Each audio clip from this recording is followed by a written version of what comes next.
Ragging મામલે યુવાનના મોતના મામલે સુરેન્દ્રનગર જિલ્લાના માલવણના વતની અને ગુજકો માસોલના ડિરેક્ટરના પૌત્ર પ્રથમ આરોપી નીકળ્યો।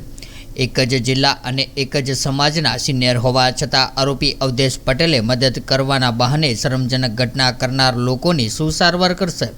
પાટણના ધારપુર ખાતે મેડિકલ કોલેજમાં રેગિંગ કાંડમાં સુરેન્દ્રનગર જિલ્લાના ધ્રાંગધ્રા તાલુકાના જેસડા ગામના પાટીદાર સમાજના એક યુવકનું મોત થયા બાદ 15 વિદ્યાર્થીઓ સામે પોલીસ ફરિયાદ દાખલ કરીને વધુ તપાસ હાથ ધરાઈ હતી।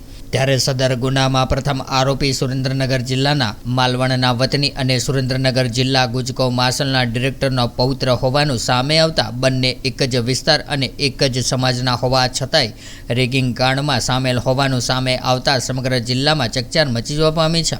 જ્યારે બીજા જિલ્લા કે વિસ્તારમાં અભ્યાસ, નોકરી, લગ્ન કર્યા હોય કે રહેવા માટે ગયા હોય અને પોતાના જિલ્લાનું કોઈ મળી જાય તો આનંદ કંઈક અલગ જ હોય છે। ત્યારે પાટણના ચકચારી રેગિંગ કાંડનો ભોગ બનેલો સુરેન્દ્રનગર જિલ્લાના ધ્રાંગધ્રા તાલુકાના જેસડા ગામના આશાસ્પદ પાટીદાર યુવક અનિલ નટવરભાઈ પટેલનું મોત થતાં સમગ્ર પંથક સહિત રાજ્યભરમાં ચકચાર મચી જવા પામી છે।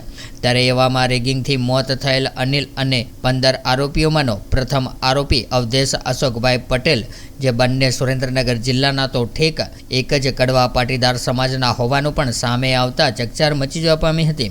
ત્યારે રેગિંગ કાંડનો કુલ 15 પૈકી પ્રથમ આરોપી અવધેશ પટેલ સુરેન્દ્રનગર જિલ્લાના પાટડી તાલુકાના માલવણ ગામના રહીશ અને સુરેન્દ્રનગર જિલ્લામાંથી ગુજકો માસોલના ડિરેક્ટર ઈશ્વરભાઈ નથુભાઈ પટેલનો જ પૌત્ર હોવાનું સામે આવ્યું છે। ત્યારે આમ એક જ જિલ્લા તો ઠીક એક જ પાટીદાર સમાજના અને આરોપી અવધેશ સિનિયર હોવા છતાંય મૃતક અનિલ પટેલને મદદ કરવાને બદલે રેગિંગ કરવામાં પ્રથમ હોવાનું સામે આવતા લોકોએ ભારે રોષ વ્યક્ત કર્યો હતો।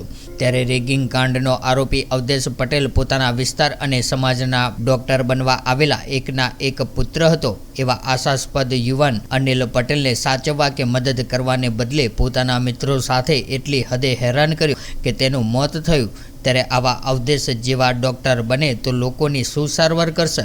ત્યારે જેસડા ગામના નટવરભાઈ પટેલનો એકનો એક દીકરાનું રેગિંગના કારણે મોત થતાં પાટીદાર સમાજ સહિત સર્વ સમાજ દ્વારા શુક્રવારે ડેપ્યુટી કલેક્ટર ધ્રાંગધ્રાને આવેદનપત્ર આપીને આખા દેશમાં દાખલો બેસે તેવી કડક સજા આરોપીઓને થાય જેવી માંગ કરીને આવેદનપત્ર આપવામાં આવ્યું હતું। ત્યારે એકના એક પુત્રનું રેગિંગથી મોત થતાં પરિવાર ઉપર આભ તૂટી પડ્યું છે અને એમના ઉપર શું વીતે છે એ તો પરિવાર જ જાણે।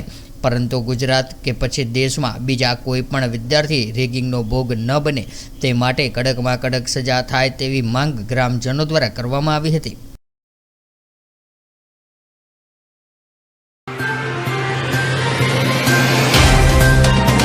तो व्हाट्सएप, ट्विटर, फेसबुक, इंस्टा जहाँ भी आपका अकाउंट है इसे शेयर बटन के द्वारा वहाँ पर शेयर करें।